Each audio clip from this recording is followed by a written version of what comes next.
Hey everyone, and welcome back.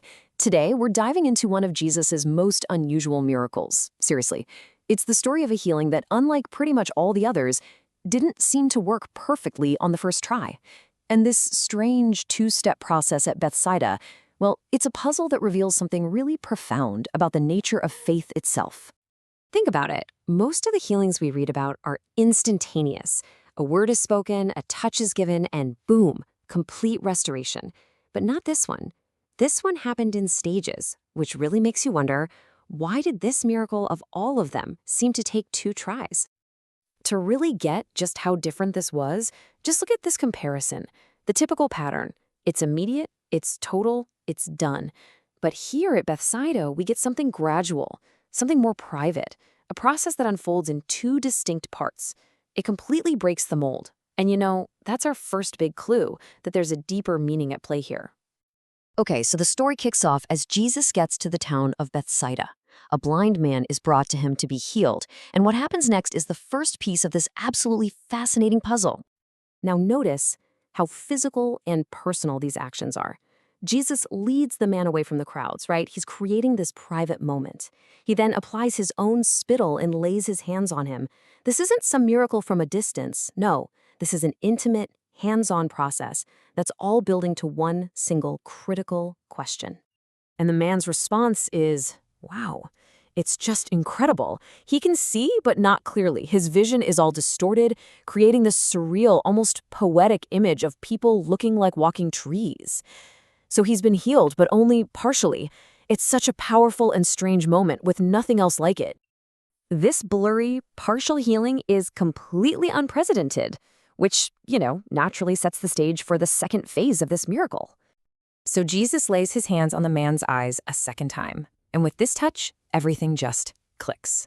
The blurriness vanishes, his sight is completely restored, and he can see everything with perfect clarity. The physical healing is now 100% complete. But that still leaves us with the big question, right? Why the process? Why that initial stage of blurry vision? I mean, if Jesus could heal him completely with just a single touch, why do it in 2 steps? And here, this is where we get to the heart of the matter. A lot of scholars believe this physical healing wasn't just about restoring sight to one guy.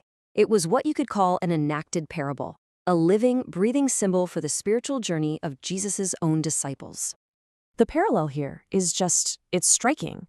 The man's journey from total blindness to seeing people as walking trees to finally getting clear vision perfectly mirrors the spiritual journey of the disciples.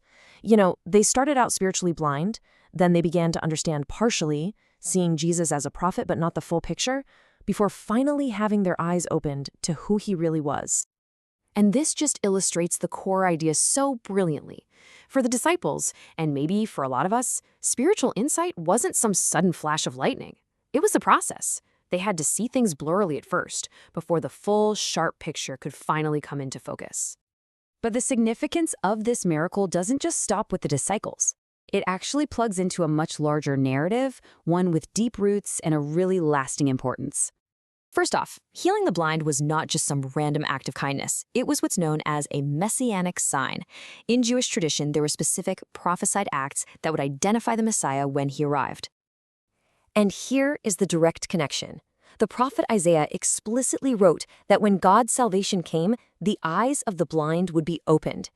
So by performing this miracle, Jesus wasn't just healing a man. He was making a powerful claim about his own identity, fulfilling a key prophecy that his audience would have instantly recognized. So what's the key takeaway for us? Well, this unique 2-stage healing offers a timeless insight. Faith and understanding don't always happen in an instant. This story validates the journey of gradual discovery, and it reminds us that it's okay for clarity to come in its own time. And this ancient account leaves us with a final, provocative thought. Perhaps the process, that movement from darkness to blurry vision to clarity, is the point. Maybe the most profound moments of sight are not the ones that happen in a flash, but the ones we have to patiently grow into, one touch at a time.